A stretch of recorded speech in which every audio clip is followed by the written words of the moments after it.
As we're doing the walk around the patient, we also need to have a look to see if we can see any signs of ports or scars around the hip, or any evidence of wasting to the muscle. There we might be talking about wasting to gluteus medius muscle, which may occur if we've got damage to the gluteal nerve, such as if we've had a hip replacement. Having observed the patient and not being able to see any significant issues, we'd ask them to walk 5 paces, turn and come back again.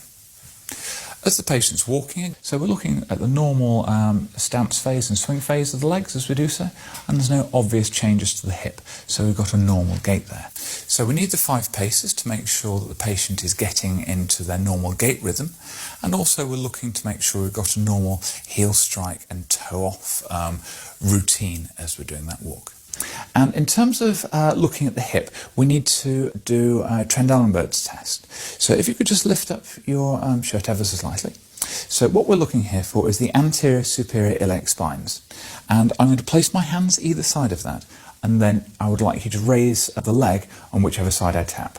If you feel unbalanced, please steady yourself and we'll stop the test.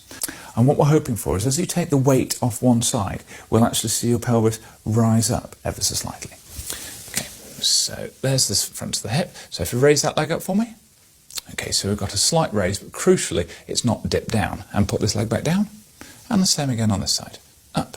And that's fine. And back down.